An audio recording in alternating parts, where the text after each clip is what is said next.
Hello dear students, good evening. जय श्री श्याम, जय भोलेनाथ, जय माँ करणी। स्वागत है डियर स्टूडेंट्स एक और नई क्लास में, और आप सभी का मैं स्वागत करता हूँ वीके एजुकेशन के इस ऑनलाइन प्लेटफॉर्म पर। डियर स्टूडेंट्स, उम्मीद करता हूँ कि आप सभी अच्छे से हों, अच्छे से आपका टाइम स्पेंड हो रहा हो और अच्छे से आपकी स्टडी भी चल रही हो। इसी उम्मीद के साथ हम अपनी आज की क्लास को स्टार्ट करते हैं। जैसा कि आपको ऑलरेडी ये पता है कि अपनी अभी रिसेंटली जो टॉपिक अपना चल रहा है वो टॉपिक अपना स्टार्ट कर चुके हैं, वो अपना प्रीपोजिशन है। और प्रीपोजिशन का टॉपिक है, बड़ा इंपॉर्टेंट टॉपिक है अगर मैं बात करूँ आपके सीनियर लेवल की या फिर कंपटीशन लेवल की, क्योंकि इसके साथ साथ आपके चाहे वो बीएड हो या फिर बीएसटीसी हो या फिर एसएससी हो, कोई भी आपके एग्ज़ाम है उसमें आपका प्रीपोजिशन का टॉपिक बड़ा इंपॉर्टेंट होता है। इसमें एक या दो जो भी आपके क्वेश्चन वहाँ पर अटैम्प्ट होते हैं बड़े इंपॉर्टेंट हो जाते हैं। अगर आपके वो सही है तो काफ़ी उसमें वो मार्जिन ऑफ एरर आपको देख सकते हैं किसी सेंटेंस में, या आपके जो भी आपकी ग्रेड बनती है या जो भी आपका रिजल्ट रहता है उसमें काफ़ी इंपॉर्टेंट ये पार्ट निभाता है। तो डियर स्टूडेंट्स, बात करते हैं उसी प्रीपोजिशंस के बारे में, और ऑलरेडी अपने इसी प्रीपोजिशन टॉपिक को लेकर के कुछ क्लासेज हो चुकी हैं, और उसी को क्रम में या उसी प्रोसेस को हम आगे बढ़ाते हैं। और आज की क्लास में बात करते हैं इससे पीछे अपने जो भी क्लासेज हुई हैं उसके बाद की आज की अपनी क्लास को प्रोसेस करते हुए आगे बढ़ाते हुए आज शुरुआत करते हैं एक और नई क्लास की, और जुड़ जाते हैं एक नई क्लास के साथ। अब तक हमने प्रीपोजिशन की बात करें तो अभी तक हमने रूल और फैक्ट को हमने जाना है, और इसके साथ साथ हमने अभी सिर्फ एक ही प्रीपोजिशन के बारे में थोड़ा बहुत डिटेल में जाना है, और वो रही है डियर स्टूडेंट्स इन प्रीपोजिशन जिसका अर्थ अंदर होता है। उससे रिलेटेड कुछ हमने डिटेल्स या उसके एग्जांपल्स जाने हैं कि कहाँ कहाँ उसका जनरल यूज हम कर सकते हैं। उसके बाद आज हम बात करने वाले हैं डियर स्टूडेंट्स इनके बाद में वन बाय वन कुछ और इम्पोर्टेंट प्रीपोजिशंस की। और आज की क्लास में आइए बात करते हैं कुछ ऐसी प्रीपोजिशंस की, आपके लिए बड़ी इंपॉर्टेंट ही क्लास रहने वाली है, तो एंड तक बने रहिए क्लास के साथ। आइए चलते हैं अपनी क्लास की तरफ। जैसा कि डियर स्टूडेंट्स आप देख सकते हैं आज हमारी जो क्लास है, और उसमें जो सबसे पहले अगर मैं बात करूं तो सबसे पहले बात करेंगे हम आज की अपनी प्रीपोजिशन की, और वो रहने वाली है डियर स्टूडेंट्स आपकी इनटू। जैसा कि प्रीवियस अपनी जो प्रीपोजिशन थी, यही कहूँ कि प्रीवियस क्लास में जो अपनी प्रीपोजिशन रही थी वो इन थी, और इन प्रीपोजिशन में अगर बात करें तो उसका अर्थ हमने अंदर लिया था। यहाँ पर भी अगर देखा जाए तो इनटू प्रीपोजिशन जो आपकी है उसका अर्थ भी हम अंदर के अर्थ में लेते हैं, या यूँ कहें कि इनटू प्रीपोजिशन का अर्थ भी जो है वो अंदर होता है। अगर देखा जाए तो जनरल इसका यूज हम पढ़ रहे हैं, और आगे आप देख सकते हैं किस प्रकार से इन प्रीपोजिशन का अर्थ देखें तो अंदर होता है, लेकिन यहाँ पर आप देख सकते हैं कि अंदर के अर्थ में, लेकिन ध्यान रखें यहाँ पर स्टेबल होना चाहिए, यानी कोई भी चीज़ है वो आपकी किसी आधार के अंदर या किसी स्थान विशेष के अंदर वो आपकी किसी स्थायी होनी चाहिए, यूँ कहें कि उसमें कोई मूवमेंट नहीं होना चाहिए, वो मूवमेंट या गति उसको नहीं मिलनी चाहिए। वहाँ पर इनका प्रयोग करते हैं, और इनटू का प्रयोग हम करते हैं वहाँ पर आप देख सकते हैं गतिशीलता दर्शाने के लिए, या फिर आप देख सकते हैं यहाँ पर मूवमेंट को दर्शाने के लिए इनटू का प्रयोग हम करते हैं। इनका प्रयोग हम स्थायी अगर ऑलरेडी अपने बेस या आधार के अंदर ऑलरेडी मौजूद है, अंदर मौजूद है तो हम इन, और ऑलरेडी मौजूद ना होकर के किसी मूवमेंट के थ्रू अगर वो अंदर जा रही है या मूवमेंट करके अंदर जा रही है तो वहाँ पर ध्यान रखें वहाँ पर इनटू का प्रयोग हम करने वाले हैं। ध्यान रखें इनटू का जो प्रयोग होता है वो किसी मोमेंट को दर्शाने के लिए होता है, और इनका प्रयोग जो होता है वो किसी परमानेंसी को, या यूँ कहें कि स्टेबिलिटी को दर्शाने के लिए, स्थायित्व को दर्शाने के लिए होता है। वहाँ पर मोमेंट की संभावना कम होती है। तो अगर देखा जाए इनटू अपनी प्रीपोजिशन है तो उसके सबसे पहले अगर बात करूँ तो इसके दो अलग अलग कंडीशंस हैं, दो अलग अलग सिचुएशंस हैं जहाँ पर हम इनटू प्रीपोजिशन का प्रयोग कर सकते हैं। सबसे पहले जैसा कि मैंने आपको बता दिया, सबसे पहले इसका हम प्रयोग करने वाले हैं डियर स्टूडेंट्स स्थान विशेष में। जैसा कि आप देख सकते हैं यहाँ पर देख सकते हैं स्थान विशेष में प्रवेश हेतु गतिशीलता है मूवमेंट दर्शाना। यहाँ पर देख सकते हैं आप स्थान विशेष में प्रवेश हेतु गतिशीलता है मूवमेंट दर्शाना, यानी किसी बेस या आधार के अंदर अगर आप मूवमेंट दर्शाना चाहते हैं, या यूँ कहें कि किसी आधार या स्थान विशेष के अंदर अगर आप एंट्री ले रहे हैं या उसके अंदर जा रहे हैं तो वहाँ पर ध्यान रखें आप मूवमेंट करके अंदर जाएंगे, और मूवमेंट करके अगर अंदर जाते हैं तो उस मूवमेंट को दर्शाने के लिए हमारे पास क्या है इनटू वर्ड है। ध्यान रखें अंदर के लिए हम यूज़ करते हैं इनटू, और मूवमेंट करके अगर हम अंदर न जाकर के ऊपर जाते हैं तो वहाँ पर यूज़ करते हैं हम अपॉन या ऑन टू, जो कि हम आगे पढ़ेंगे। तो फर्स्ट इसकी कंडीशन है स्थान विशेष में प्रवेश हेतु गतिशीलता या मूवमेंट दर्शाने के लिए हम इनटू का प्रयोग कर सकते हैं।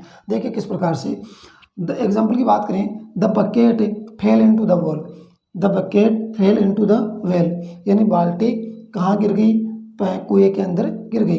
अब एग्जैक्टली देखा जाए तो बाल्टी जो है मूवमेंट करेगी, बाहर से अगर जाएगी अंदर तो एक मूवमेंट करके एक गतिशीलता उसमें मिल जाती है, उसको गति मिल जाती है, और उस गति के जरिए वो कुएं के अंदर प्रवेश करेगी या कुएं के अंदर जाएगी, वेल के अंदर जाएगी। तो यहाँ पर गतिशीलता दर्शा रही है। बकेट जो है वो गिर गई या चली गई या गिर गई, कुएं के अंदर गिर गई। अब कुएं के अंदर गिरेगी तो मूवमेंट करते हुए अंदर जाएगी डियर स्टूडेंट्स। तो यहाँ पर आप देख सकते हैं इनटू का प्रयोग किया गया है। नेक्स्ट की बात करें, the boy jumped into the pond, the boy jumped into the pond, लड़के ने जंप किया कहाँ, पॉन्ड के अंदर, लड़के ने पॉन्ड के अंदर जंप किया या तालाब के अंदर जंप किया, कूद गया हो। तो ध्यान रखें यहाँ पर मूवमेंट करते हुए वो तालाब के अंदर या पॉन्ड के अंदर जाएगा या उसके अंदर जंप करेगा, क्योंकि बिना मूवमेंट का तो पॉसिबल नहीं है। बिना मूवमेंट का तो बाल्टी का भी अंदर कुएं में जाना पॉसिबल नहीं है, और बिना ही मूवमेंट के किसी बॉय का, लड़के का, या फिर कुछ भी हो, बॉय के साथ साथ कुछ भी हो सकता है, यहाँ पर मूवमेंट करते हुए जंप करना किसी पॉन्ड के अंदर या रिवर के अंदर वो पॉसिबल नहीं है। तो यहाँ पर मूवमेंट दर्शा रहा है कि वो मूवमेंट करते हुए अंदर जा रहे हैं। तो देख सकते हैं दोनों सेंटेंस में जो है इनटू का प्रयोग किए गए। नेक्स्ट की बात करूँ, all the students stood up when the teacher came into the class, जब टीचर क्लास के अंदर आए तो सभी स्टूडेंट्स क्या हो गए, स्टूड अप, यानी सभी स्टूडेंट्स क्या हो गए, खड़े हो गए। तो आप देख सकते हैं द टीचर केम, टीचर आया इनटू द क्लास, जब टीचर क्लास के अंदर आया तो सभी स्टूडेंट्स क्या हो गए, खड़े हो गए। तो आप देख सकते हैं टीचर आया, टीचर आया इसका मतलब पहले अंदर नहीं था, पहले टीचर बाहर था क्लास से और क्लास के अंदर गया, इसका मतलब वो मूवमेंट करते हुए, चलते हुए या वॉकिंग करते हुए या हलचल करते हुए क्लास के अंदर गए। तो यहाँ पर भी क्या है, केम के साथ इनटू जुड़ गया। आप देख सकते हैं यहाँ पर सर्कल कर रखा है इनटू को। तो आप देख सकते हैं कि जहाँ जहाँ इनटू का प्रयोग किया गया है वहाँ पर मूवमेंट दर्शा रहा है आपका इनटू जो आपकी प्रीपोजिशन है, और मूवमेंट दर्शाने के लिए हम जो है इनटू प्रीपोजिशन का प्रयोग कर सकते हैं या करते हैं। ये आपकी फर्स्ट कंडीशन थी डियर स्टूडेंट्स। उसके बाद में देखें सेकंड कंडीशन क्या कहती है। इनटू के लिए सेकंड कंडीशन ये है कि परिवर्तन या चेंजेस दर्शाने के लिए, परिवर्तन या चेंजेस के लिए भी हम इनटू का प्रयोग करते हैं। ध्यान रखें किस प्रकार से इनटू का प्रयोग हम परिवर्तन या चेंजेस के लिए कर सकते हैं, वो देखिए।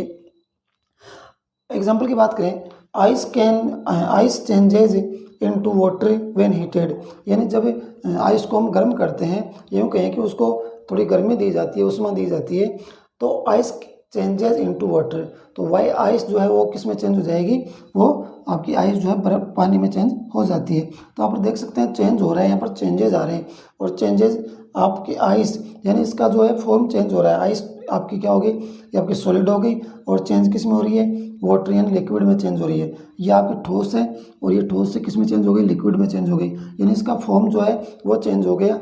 इसलिए यहाँ पर हमने यूज किया है इनटू का, यानी परिवर्तन दर्शाने के लिए, चेंजेस दर्शाने के लिए भी हम इनटू का प्रयोग कर सकते हैं। ये आप ध्यान रखें, ice changes into water when heated.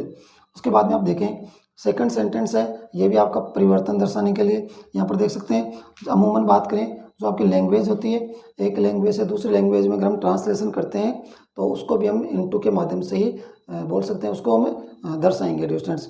देख सकते हैं आप, translate this sentences into English, ये जो सेंटेंसेज हैं इनको आप इंग्लिश में ट्रांसलेट करें। तो एक किसी न किसी भाषा में तो आपके लिखे हुए होंगे, चाहे वो हिंदी हो चाहे संस्कृत हो, तो उसी भाषा के सेंटेंसेस को आपको इंग्लिश में ट्रांसलेट करना है। तो अमूमन डायरेक्टली अगर मैं कहूँ तो ये है कि अगर आपकी एक भाषा के किसी तथ्य को या फैक्ट को अगर आप दूसरी भाषा में चेंज करते हैं, या यूँ अपनी भाषा में कहूँ तो उसको ट्रांसलेट करते हैं, तो एक लैंग्वेज को दूसरी लैंग्वेज में अगर आप ट्रांसलेट करते हैं फैक्ट को, तो वहाँ पर इनटू प्रीपोजिशन का हम प्रयोग करते हैं डियर स्टूडेंट्स। और एक चेंजेस आपका जो आप फॉर्म चेंज कर रहे हैं, आप टोटली फॉर्म चेंज हो गई, यहाँ पर आहिस्ता यहाँ पर आपने वाटर कर दिया, तो ये भी आपका क्या एक प्रकार से चेंजेस हो गया। और चेंजेस के लिए हम यूज़ करते हैं डियर स्टूडेंट्स इनटू प्रीपोजिशन का। तो एक बार दोबारा देखें, आज की अपनी सबसे पहली जो प्रीपोजिशन है वो इनटू है, जिसका अर्थ होता है अंदर। अगर बात करें इन और इनटू में, दोनों में अगर डिफरेंस की बात करें तो इन जिसका अर्थ अंदर होता है, ये दर्शाती है स्थायित्व है, यानी स्टेबिलिटी दर्शाती है। जहाँ पर भी अंदर का भाव होगा वहाँ पर स्टेबिलिटी होगी, वस्तु हो चाहे व्यक्ति के संबंध में। उसके बाद में बात करें इनटू का, तो इनटू का अर्थ भी अंदर ही होता है, लेकिन ये गतिशीलता दर्शाएगा, यानी गति या मूवमेंट करते हुए आप किसी आधार या स्थान के अंदर प्रवेश लोगे, ये आपके लिए इनटू दर्शाएगा। इसके लिए पहले फर्स्ट कंडीशन ये है कि स्थान विशेष में प्रवेश हेतु गतिशीलता दर्शाने के लिए किसी स्थान या किसी आधार या किसी बेस के अंदर अगर आप जा रहे हैं तो वहाँ पर गतिशीलता दर्शाएगा कि आप अंदर किस प्रकार से गए, किस प्रकार का मूवमेंट रहा, तो वहाँ पर इनटू का प्रयोग करेंगे। The bucket fell into the well, bucket in बाल्टी कुएं के अंदर गिर गई। अब बाल्टी कुएं के अंदर गिरेगी तो सीधी सी बात है मूवमेंट करते हुए अंदर तक जाएगी, तो इनटू का प्रयोग किया गया है डियर स्टूडेंट्स। नेक्स्ट एग्जाम्पल की बात करें, the boy jumped into the pond, लड़का कुएं तालाब के अंदर क्या हो गया, जंप किया उसने या तालाब के अंदर कूद गया। तो यहाँ पर तालाब के अंदर अगर लड़का कूद रहा है तो आप देख सकते हैं कि जंप करके वो अंदर जाएगा, मूवमेंट करके अंदर जाएगा, तो इनटू का प्रयोग किया गया है, ध्यान रखें।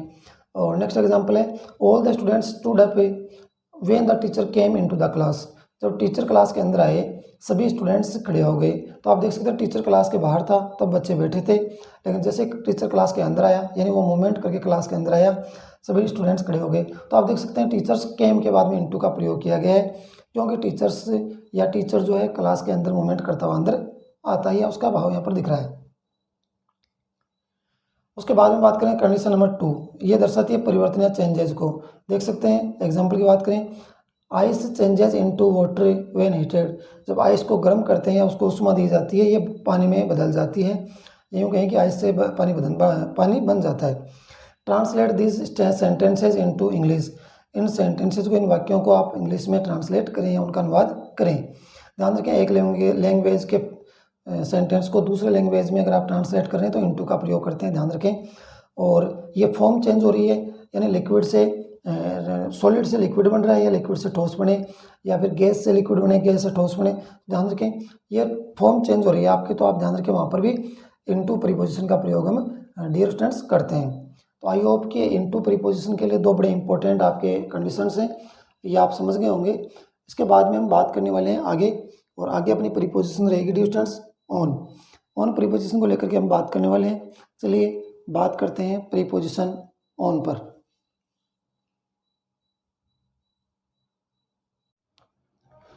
इसके बाद में डियर स्टूडेंट्स हम बात करते हैं प्रीपोजिशन नंबर 3 की, और प्रीपोजिशन 3 नंबर जो आपकी है वो आएगी डियर स्टूडेंट्स ऑन। अगर ऑन की बात करें तो ऑन का अर्थ होता है पर या ऊपर के अर्थ में इसका हम जनरल यूज़ करते हैं, लेकिन इसको अगर ध्यान रखें तो ऑन प्रीपोजिशन का प्रयोग और हम कहाँ कर सकते हैं, किस प्रकार से इसका यूज़ हो सकता है। देखिए किस प्रकार से इसका हम यूज़ कर सकते हैं, आइए जानते हैं इनको वन बाय वन, एक एक स्टेप को। अगर फर्स्ट स्टेप की बात करूं तो फर्स्ट स्टेप ये कह रही है आपकी कि फर्स्ट आपकी कंडीशन ये है कि किसी आधार पर स्पर्श करते हुए स्थिति दर्शाना, यानी ऑन प्रीपोजिशन का हम फर्स्ट वन कंडीशन में तभी यूज कर सकते हैं जब हमारी कोई वस्तु या व्यक्ति किसी आधार के ऊपर मौजूद हो या आधार को टच करता हुआ मौजूद हो। ये बोल सकते हैं कि आधार को टच में होना चाहिए, आधार को से कनेक्टेड होना चाहिए। अगर कनेक्टेड है तो वहाँ पर हम प्रीपोजिशन ऑन का प्रयोग करेंगे, चाहे वो व्यक्ति या वस्तु हो, लेकिन किसी आधार या किसी धरातल पर टच होना चाहिए, ध्यान रखें। और इसके एग्जाम्पल की अगर बात करें तो एग्जाम्पल आप देख सकते हैं, the books are on the table, the books are on the desk, book कहाँ रखी हुई है, बुक्स टेबल डेस्क पर रखी हुई है। तो आप समझ सकते हैं कि डेस्क पर अगर बुक रखी हुई है तो वो उसको टच करेंगे, क्योंकि एयर में या हवा में तो आपकी बुक्स हो नहीं सकती, तो वो बुक को टच करती हुई बुक के उस धरातल या आधार के ऊपर टिकी हुई है या उसको टच कर रही है, उसको स्पर्श कर रही है। आप देख सकते हैं यहाँ पर स्पर्श शब्द का यूज़ किया गया है, तो टच कर रही है उसको, यानी यहाँ पर बोल सकते हैं कि टच करना जरूरी है। यहाँ पर किसी आधार को, वस्तु या व्यक्ति का टच करना, उसको छूना जरूरी है, आप ऑन प्रीपोजिशन के अंतर्गत आप उसको रख सकते हैं। उसके बाद में देखिए, she is standing on the floor, on the roof या फ्लोर, रूफ भी हो सकता है और फ्लोर भी।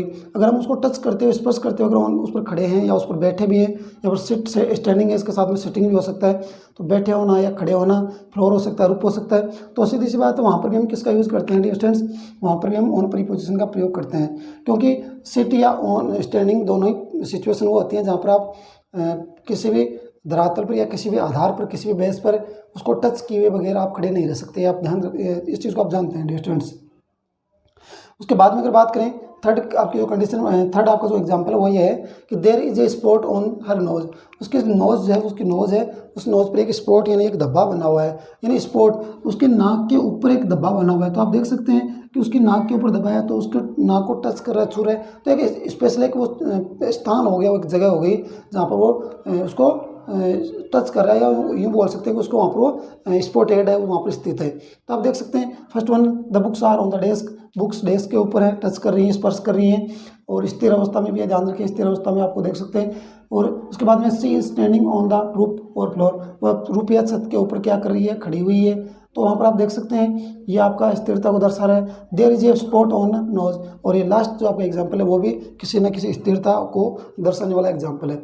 उसके बाद में देखें नेक्स्ट का अगर बात करूँ मैं अपनी ओन कंडीशन के अंतर्गत ही, तो यहाँ पर यह है दिन यानी डेज या तारीख या डेट, यानी डेज से पहले और डेट से पहले। डेज आपके यहाँ पर डेट की बात, डेज की बात हम करेंगे डियर स्टूडेंट्स, जो आपके वीक डेज होते हैं, जो संडे मंडे होते हैं आपके, संडे मंडे ट्यूसडे वेडनेसडे, इसके साथ में थर्सडे फ्राइडे और सैटरडे। तो ये आपके कुछ इंपॉर्टेंट जो डेज होते हैं, उनसे पहले भी हम ध्यान रखें, उनसे पहले भी हम ऑन प्रीपोजिशन का प्रयोग करते हैं। और इसके साथ साथ आप ध्यान रखें तारीख के साथ भी, अगर कोई स्पेसिफाई अगर कोई डेट दे रखी है आपको, या पर इस चीज़ से कोई ज़्यादा फर्क पड़ेगा नहीं कि वो आपके किस मंथ में दे रखी है, या फिर उसके साथ मंथ ऐड कर रखा है कि नहीं रखा। आप इतना ध्यान रखें कि अगर इंग्लिश मंथ यानी आपकी जनवरी फरवरी जो भी आपकी दिसंबर तक है, अगर उनके साथ में अगर अकेला मंथ दे रखा है तो वहाँ पर हम इन प्रीपोजिशन का प्रयोग करते हैं। ये हमने ऑलरेडी पढ़ा है।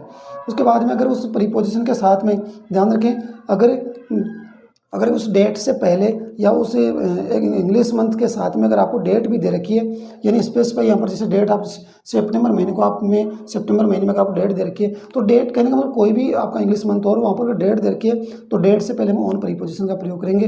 अगर आपकी डेट नहीं दे रखी है, सिर्फ सीधा मंथ दे रखा है, तो वहाँ पर इन प्रीपोजिशन आएगी, ये आप ध्यान रखें। अगर एग्जाम्पल की बात करूँ, ही वॉज बोर्न, उसका जन्म हुआ ऑन 27 सितंबर, उसका जन्म हुआ वो सितंबर के महीने में हुआ, लेकिन सितंबर के महीने में कब हुआ, 27, यानी यहाँ पर आपको जो डेट दे रखी है 27 दे रखी है, इसलिए डेट से पहले यहाँ पर क्या दिया है, डेट से पहले ऑन प्रीपोजिशन का प्रयोग यहाँ पर कर रखा है डियर स्टूडेंट्स। उसके बाद में नेक्स्ट देखें, they don't go to college on Sunday, वे संडे के दिन या संडे को कॉलेज नहीं जाते। तो आप देख सकते हैं यहाँ पर आपका डेज दे रखा है, यानी आपके संडे मंडे जो होते हैं वहाँ उनमें से एक डेज दे रखा है, इसलिए उन यहाँ पर उन प्रीपोजिशन का आपने प्रयोग कर रखा है। ये आपका सेकंड एग्जांपल है। उसके बाद में देखें, आई was on a trip tour at that time, मैं उसमें एक ट्रिप यानी यात्रा पर था, या यूँ कह सकते हैं किसी भ्रमण पर था। तो यहाँ देख सकते हैं आप टूर या ट्रिप के लिए भी या किसी बिजनेस के लिए भी हम क्या कर सकते हैं, बिजनेस के लिए भी हम ऑन प्रीपोजिशन का प्रयोग कर सकते हैं। ध्यान रखें, टूर है, ट्रिप है, बिजनेस है, तो ऐसे सिचुएशन के लिए भी हम ऑन प्रीपोजिशन का प्रयोग कर सकते हैं डियर स्टूडेंट्स। आई होप आप समझ गए होंगे। एक बार दोबारा देखें, ऑन प्रीपोजिशन का हम यहाँ पर जिक्र कर रहे हैं। ऑन का अर्थ होता है ऊपर या पर के अर्थ में इसका जनरल यूज़ करेंगे। स्पेशली इसका अगर यूज़ देखें तो किसी आधार पर स्पर्श करते हुए स्थिरता दर्शाना, यानी किसी आधार के ऊपर कोई वस्तु या व्यक्ति है, वो किसी धरातल के ऊपर है, लेकिन वो उस धरातल पर स्थिर है और टच कर रहा है, यानी दोनों कंडीशन होनी चाहिए, टच भी करते हुए रहना चाहिए, स्पर्श भी करते हुए रहना चाहिए, और वो स्थिर भी रहना चाहिए। दोनों ही सिचुएशन की अगर बात करें तो अपने एग्जाम्पल को देखते हैं तो वो आपको सारी सिचुएशन पता चल जाती है। The books are on the desk, books desk के ऊपर रखी हुई है, स्थिर अवस्था में है, टच में है। सी स्टैंडिंग ऑन द फ्लोर, और वह छत के ऊपर या फ्लोर के ऊपर या फर्श के ऊपर खड़ी है, तो यहाँ पर भी स्थिरता दर्शा रही है और टच भी है, बिल्कुल टच में है। There is a spot on her nose, तो ये आपके तीनों के तीनों एग्जाम्पल हैं, ये आपके कहीं ना कहीं फर्स्ट जो कंडीशन है उसको सेटिस्फाई कर रहे हैं। सेकंड कंडीशन ये है कि डेज या फिर डेट से पहले भी आप ऑन प्रीपोजिशन का प्रयोग कर सकते हैं। इस प्रकार से करेंगे, ही वॉज बोर्न ऑन 27 सितंबर, अगर केवल सितंबर आता है तो हम इन प्रीपोजिशन का प्रयोग करेंगे। ध्यान रखें, केवल मंथ आता है तो मंथ में हम इन प्रीपोजिशन का लगाएंगे, लेकिन ध्यान रखें अगर मंथ के साथ में डेट भी दे रखी है तो हम ऑन प्रीपोजिशन वहाँ पर यूज़ करने वाले हैं डियर स्टूडेंट्स। उसके बाद में देखें, they don't go to college on Sunday, Sunday के दिन वो कॉलेज नहीं जाते। आप देख सकते हैं यहाँ डेट से पहले उनका प्रयोग किया गया है। इसके साथ साथ ही I was on a trip tour on that time, उस समय मैं ट्रिप पर था या यात्रा पर था, या फिर बिजनेस भी हो सकता है, तो ये ध्यान रखें यहाँ पर डेज या तारीख से पहले भी आप ऑन प्रीपोजिशन का प्रयोग कर सकते हैं डियर स्टूडेंट्स। आई होप आप ऑन प्रीपोजिशन को लेकर के कुछ इंपॉर्टेंट आपके सामने कंडीशन है आप समझ रहे होंगे। इसके बाद में बात करते हैं इन्हीं ऑन प्रीपोजिशन को लेकर के कुछ और फैक्ट की या कहीं की और कंडीशंस की और उनके एग्जांपल्स की। आइए बात करते हैं ऑन प्रीपोजिशन को लेकर के कुछ और इम्पोर्टेंट फैक्ट की या और इम्पोर्टेंट कंडीशंस की। उसके बाद अगर बात करते हैं डियर स्टूडेंट्स, तो ये अपनी ऑन प्रीपोजिशन में कंडीशन नंबर थर्ड है, और थर्ड कंडीशन की अगर बात करें तो हो जाएगी आपकी स्थिति या लोकेशन दर्शाने के लिए। यानी ऑन कंडीशन का ऑन प्रीपोजिशन का प्रयोग हम स्थिति या कंडीशन दर्शाने के लिए भी हम कर सकते हैं, और इसका प्रयोग हम करते हैं। किस प्रकार से स्थिति या लोकेशन दर्शाती है आप देख सकते हैं।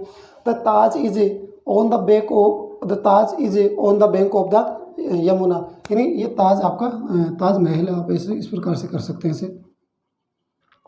The Taj Mahal is on the bank of the Yamuna, यानी ताजमहल जो है वो कहाँ स्थित है, वो आपका यमुना के किनारे अवस्थित है। यमुना के किनारे उसकी लोकेशन आप देख सकते हैं। उसके बाद में देखिए सी हैज ए शॉप, उसकी एक दुकान है ऑन द मेन रोड, यानी उसकी दुकान की जो लोकेशन है वो क्या है, मेन रोड पर उसकी दुकान है।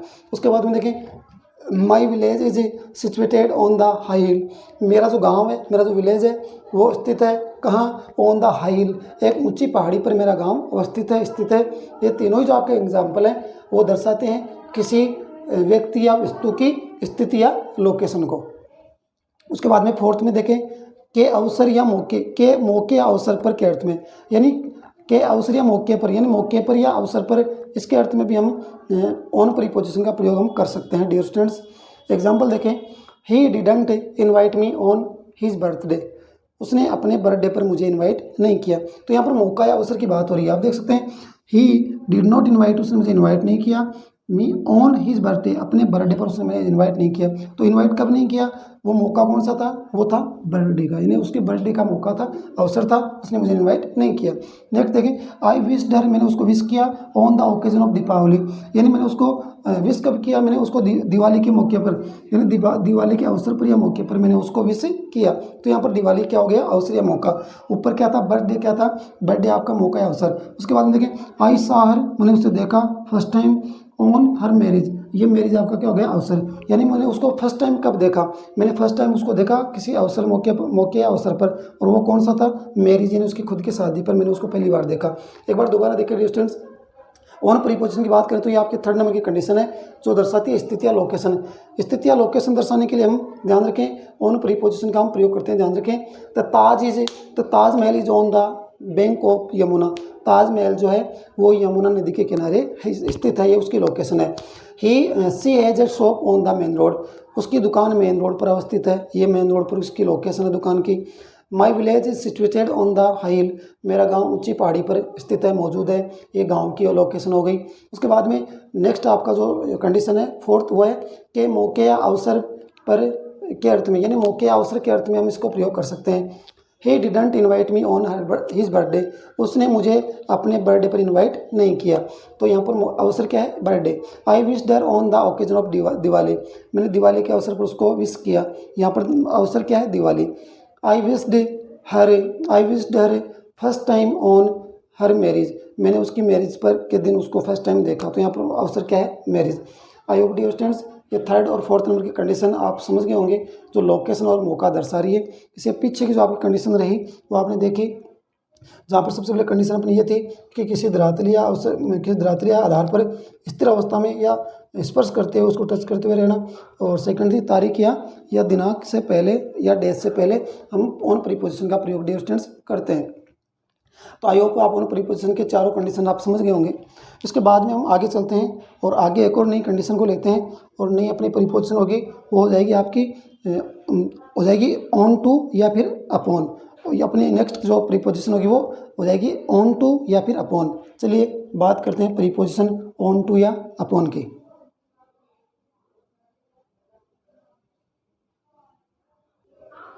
उसके बाद में अगर डिस्टेंस हम बात करें तो बात करेंगे हम ऑन टू या अपॉन की। आप देख सकते हैं ऑन टू या अपॉन का अर्थ की बात करें, अर्थ हो जाएगा डिस्टेंस ऊपर या ऊपर के अर्थ में। ऑन टू या अपॉन का जो अर्थ होता है वो ऊपर या ऊपर के अर्थ में इसका हम अर्थ लेते हैं। ध्यान रखें इसका प्रयोग कहाँ कर सकते हैं। ध्यान रखें ये आपकी जो सिचुएशन होती है कि किसी धरातल या किसी आधार जो आपका होता है उस पर मूवमेंट करके ऊपर की तरफ जाना, यानी नीचे आपकी वस्तु या व्यक्ति जो भी है नीचे है धरातल से नीचे, और वहाँ से अगर आप उस बेस या आधार से की तरफ अगर आप मूवमेंट करके ऊपर की तरफ जाते हैं, या यूँ कहें कि आप गति करके आप उस आधार या बेस के ऊपर चले जाते हैं, और वहाँ जा कर के आप क्या हो जाते हैं, वहाँ पर आप जा कर के आप स्टेबल हो जाते हैं, यानी आप स्थिर हो जाते हैं। वहाँ ऊपर जाकर जाने के बाद में आप स्टेबिलिटी आ जाती है, स्थिरता आ जाती है। तो ध्यान रखें वो आपकी स्थिति कौन सी होती है, वो आपकी अपॉन या ऑन टू की स्थिति बन जाती है। ध्यान रखें किसी आधार के ऊपर या नीचे से ऊपर की तरफ किसी आधार पर आप जाते हो और मूवमेंट करते हुए आप किसी आधार के ऊपर पहुंचते हो और वो गति करते हुए आप वहाँ पहुंच जाते हो। उसके बाद में वहाँ पर स्टेबिलिटी आ जाती है। आप वहाँ जाने के बाद में आप बिना कोई मूवमेंट किए स्थिर हो जाते हो। वो स्थिति होती है आपकी ऑन टू या अपॉन की। देख सकते हैं आप किस प्रकार से किसी आधार या बेस पर गति करके जाना या पहुंचना।